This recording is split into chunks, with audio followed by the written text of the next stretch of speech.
Hi friends, ಶಾಂತ star ಚಾನಲ್ಗೆ ಸ್ವಾಗತ. ಈಗ ಅವರೆಕಾಯಿ ಸೀಸನಲ್ಲಿ ಗೋರಿಕಾಯಿ, ಅವರೆಕಾಯಿ ಮತ್ತು ಅವರೆಕಾಯಿ ತಪ್ಪರು ಎಳೆದು ಹಾಕಿ ಸಾಂಬಾರು ಮಾಡೋದನ್ನು ನಾನು ತೋರಿಸ್ಕೊಡ್ತಾ ಇದ್ದೀನಿ. ತುಂಬಾ ಟೇಸ್ಟ್ ಆಗಿರುತ್ತೆ. ಯಾಕಂತಂದರೆ ಅವರೆಕಾಯಿ ತಪ್ಪರು ಕೂಡ ಸೇರಿಸ್ತಾ ಇದ್ದೀನಿ. ಒಳ್ಳೆ ಟೇಸ್ಟ್ ಆದಂತಹ ರೆಸಿಪಿ ಆಗುತ್ತೆ ಇದು. ನೋಡಿ, ಅವರೆಕಾಯಿ ತಪ್ಪರು ಬಂದು ಒಂದು 1/4 kg ಇರುತ್ತೆ. ಇದು ಗೋರಿಕಾಯಿ ಬಂದು 350 ಗ್ರಾಮ್ ಇರುತ್ತೆ.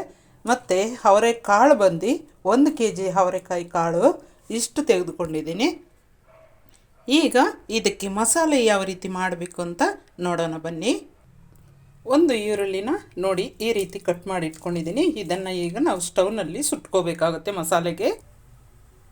ಈಗ ನಾವು ಕುಕ್ಕರ್ಗೆ ಅವರೆಕಾಳು ಮತ್ತು ಗೋರಿಕಾಯಿ,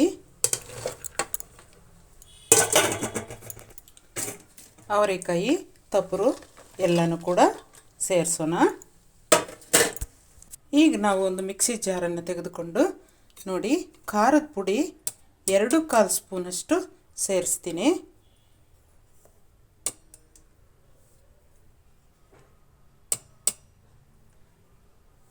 ಎರಡು 1/4 ಸ್ಪೂನು. ಮಿಕ್ಸ್ ಮಸಾಲೆ ಪುಡಿ 4.25 ಸ್ಪೂನು ಸೇರಿಸ್ತಾ ಇದ್ದೀನಿ.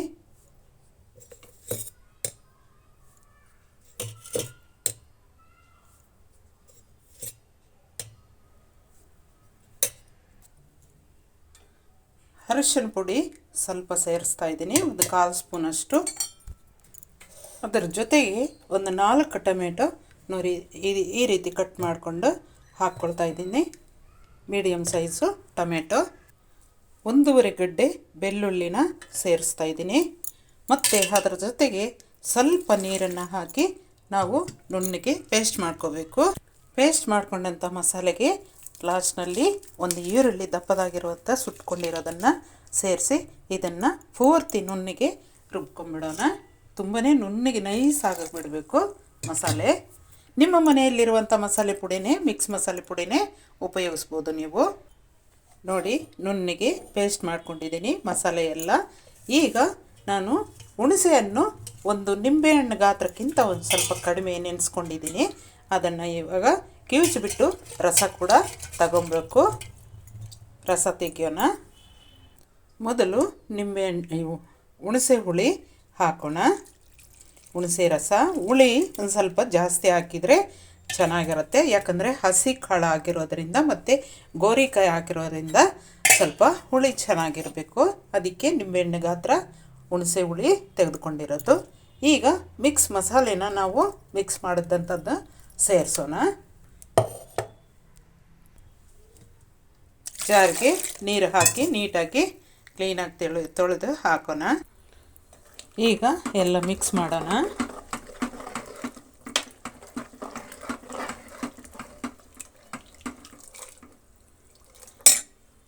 ಮಸಾಲೆಗೆಲ್ಲ ಸೇರಿ ಈ ಚೆಂಬಲ್ಲಿ ಒಂದು ಚೆಂಬು ನೀರು ತೊಳೆಯೋಕ್ಕೆ, ಮಿಕ್ಸಿ ಜಾರಲ್ಲಿರೋ ಮಸಾಲೆ ಎಲ್ಲ ತೊಳೆದು ಹಾಕೋಕ್ಕೆ ಎಲ್ಲನೂ ಕೂಡ. ಈಗ ನಾನು ಮತ್ತೆ ಇನ್ನೊಂದು ಚೆಂಬು ಅದೇ ಚೆಂಬಲ್ಲಿ ಸೇರಿಸ್ತಾ ಇದ್ದೀನಿ ನಾನು ನೀರು. ನೋಡಿ, ಅಷ್ಟಿದೆ. ನೋಡೋಣ ಎಷ್ಟು ಇಡಿಸುತ್ತೆ ಅಂತ.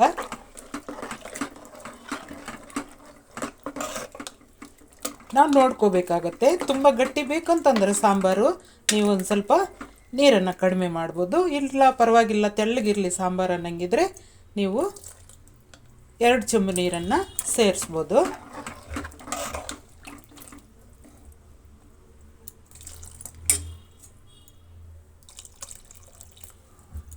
ನೋಡಿ, ಅಷ್ಟು ಮಾತ್ರ ಮಿಕ್ಸ್ ಇದ್ದೀನಿ. 2 ಚೆಂಬಲ್ಲಿ, ಈ ಚೆಂಬಲ್ಲಿ ಸಾಕಷ್ಟು ನೀರು.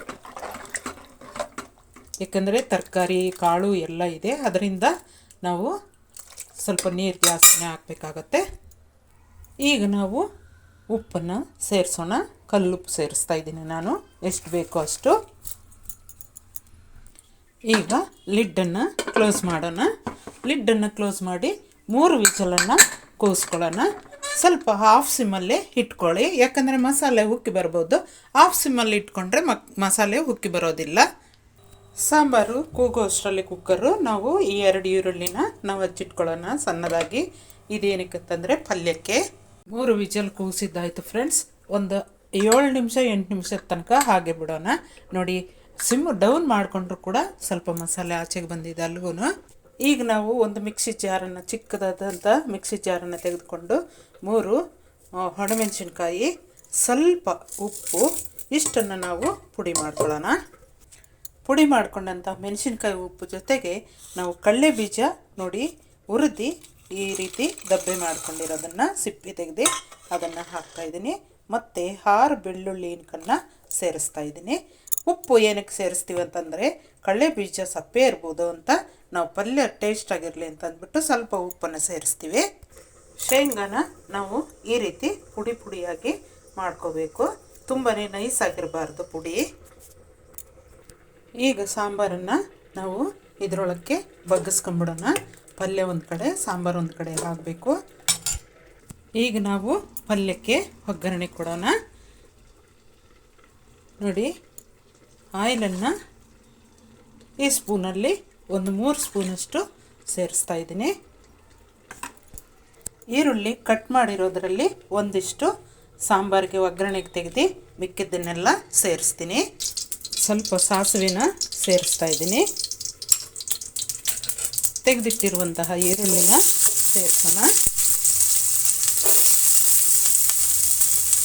ಅದರ ಜೊತೆಗೆ ಕರಿಬೇವಿನ ಸೊಪ್ಪು ಸ್ವಲ್ಪ ಸೇರಿಸ್ತಾ ಇದ್ದೀನಿ. ಇಷ್ಟನ್ನು ನಾವು ಫ್ರೈ ಮಾಡೋಣ.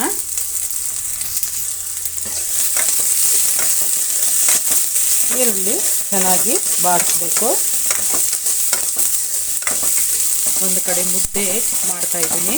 ಮುದ್ದೆಗೂ ಈ ಸಾಂಬಾರಿಗೂ ಇರುತ್ತೆ ಅಂದರೆ ಫ್ರೆಂಡ್ಸ್, ಎಷ್ಟು ಟೇಸ್ಟ್ ಇರುತ್ತೆ ಅಂತಂದರೆ ಅಷ್ಟು ಟೇಸ್ಟ್ ಆಗಿರುತ್ತೆ. ಅನ್ನಕ್ಕೂ ಚೆನ್ನಾಗಿರುತ್ತೆ, ತುಂಬ ಚೆನ್ನಾಗಿರುತ್ತೆ. ಅನ್ನಕ್ಕೂ ಮುದ್ದೆಗೆ ಸಾಂಬಾರು ತುಂಬ ಚೆನ್ನಾಗಿರುವಂಥದ್ದು. ಈರುಳ್ಳಿ ಚೆನ್ನಾಗಿ ಬಾಡಿದೆ ನೋಡಿ, ಈ ರೀತಿ ಫ್ರೈ ಆದರೆ ಸಾಕು. ಈಗ ನಾವು ಪಲ್ಯನ ಅದಕ್ಕೆ ಸೇರಿಸೋಣ. ತರಕಾರಿ, ಕಾಳು ತರಕಾರಿನ ಚೆನ್ನಾಗಿ ಮಿಕ್ಸ್ ಮಾಡಬೇಕು. ತೇವಾಂಶ ಹೀರ್ಕೊಳ್ಳೋ ತನಕ ಮಿಕ್ಸ್ ಮಾಡ್ತಾ ಇರಬೇಕು 1 ನಿಮಿಷ ತನಕ. ನೋಡಿ, ತೇವಾಂಶ ನೀಟಾಗಿ ಹೀರ್ಕೊಂಡಿದೆ. ಈಗ ನಾವು ಪಲ್ಯನ ಇಳಿಸ್ಬಿಡೋಣ. ಈಗ ನಾವು ಸಾಂಬಾರಿಗೆ ಒಗ್ಗರಣೆ ಕೊಡೋಣ. ಇನ್ನೊಂದು ಪಾತ್ರೆ ಇಟ್ಕೊಂಡು ಅದೇ ಸ್ಪೂನಲ್ಲಿ 3 ಸ್ಪೂನಷ್ಟು ಆಯಿಲನ್ನು ಸೇರಿಸ್ತಾ ಇದ್ದೀನಿ. ಸಾಂಬಾರಿಗೆ ಒಗ್ಗರಣೆ ಇದು. ಅದರ ಜೊತೆಗೆ ಸಾಸಿವೆ ಸ್ವಲ್ಪ ಸೇರಿಸ್ತಾ ಇದ್ದೀನಿ. ಸಾಸಿವೆ ಸಿಡಿಸಿಡ ಅಂತ ಇದೆ. ಈಗ ಈರುಳ್ಳಿ ಮತ್ತು ಸ್ವಲ್ಪ ಕರಿಬೇವಿನ ಸೊಪ್ಪನ್ನು ಸೇರಿಸ್ತಾ ಇದ್ದೀನಿ. 2 ಫ್ರೈ ಆಗಲಿ. ಈರುಳ್ಳಿ ಕರಿಬೇವು ಚೆನ್ನಾಗಿ ಬಾಡಬೇಕು.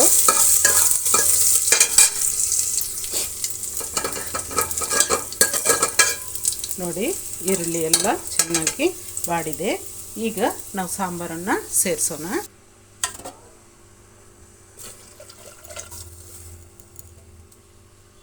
ಈಗ ಸಾಂಬಾರನ್ನು ನಾವು ಒಂದು 4-5 ನಿಮಿಷ ಚೆನ್ನಾಗಿ ಕುದಿಸೋಣ. ಒಳ್ಳೆ ಟೇಸ್ಟ್ ಬರುತ್ತೆ. ಒಂದು 4-5 ನಿಮಿಷ ಕುದಿಸಿದ್ರೆ ತುಂಬ ಚೆನ್ನಾಗಿರುತ್ತೆ. ಸಾಂಬಾರು ಕುದಿಯೋ ಅಷ್ಟರಲ್ಲಿ ನಾವು ಪಲ್ಯಕ್ಕೆ ನಾವು ಕುಟ್ಟಿ ಪುಡಿ ಮಾಡ್ಕೊಂಡಂತಹ ಶೇಂಗಾನ ಹಾಕೋಣ. ಸ್ವಲ್ಪ ಹಾರಿದರೆ ಸಾಕು. ಪಲ್ಯ ಹಾರಿದ ಮೇಲೆ ನಾವು ಇದನ್ನು ಬೆರೆಸಬೇಕಾಗತ್ತೆ. ಹಾರಿದ ನಂತರ ಬೆರೆಸಿದ್ರೇ ತುಂಬ ಟೇಸ್ಟ್ ಆಗಿರುತ್ತೆ. ಎಷ್ಟು ರುಚಿ ಅಂತೀರಾ ಫ್ರೆಂಡ್ಸ್. ಈ ರೀತಿ ಒಂದು ಸಲ ಟ್ರೈ ಮಾಡಿ ಪ್ಲೀಸ್. ನಮ್ಮ ಚಾನಲನ್ನು ಯಾರು ಸಬ್ಸ್ಕ್ರೈಬ್ ಮಾಡ್ಕೊಂಡಿಲ್ವೋ, ಹೊಸದಾಗಿ ನೋಡುವಂಥವ್ರು, ಸಬ್ಸ್ಕ್ರೈಬ್ ಮಾಡ್ಕೊಳ್ಳದೇ ಇರೋರು ಸಬ್ಸ್ಕ್ರೈಬ್ ಮಾಡ್ಕೊಳ್ಳಿ, ಶೇರ್ ಮಾಡಿ, ಕಮೆಂಟ್ ಮಾಡಿ, ಲೈಕ್ ಮಾಡಿ ಫ್ರೆಂಡ್ಸ್. ಈ ರೀತಿ ನಮ್ಮ ಹಳ್ಳಿಯಲ್ಲಿ ಎಲ್ಲರೂ ಮಾಡುವಂಥ ಸಾಂಬಾರು ತುಂಬಾ ಟೇಸ್ಟ್ ಆಗಿರುತ್ತೆ ಫ್ರೆಂಡ್ಸ್. ಬರೀ ತಪ್ಪರು ಮತ್ತು ಸಣ್ಣದಾದಂತಹ ಅವರೆಕಾಳು ಸಿಕ್ಕಿದರೆ ಸಾಕು, ಈ ರೀತಿ ಮಾಡಿ ಇಟ್ಕೊಂಡ್ಬಿಡ್ತಾರೆ. ತುಂಬ ಚೆನ್ನಾಗಿರುತ್ತೆ, ಒಳ್ಳೆ ಟೇಸ್ಟ್ ಆಗಿರುತ್ತೆ ಸಾಂಬಾರು ಪಲ್ಯ 2 ಕೂಡ.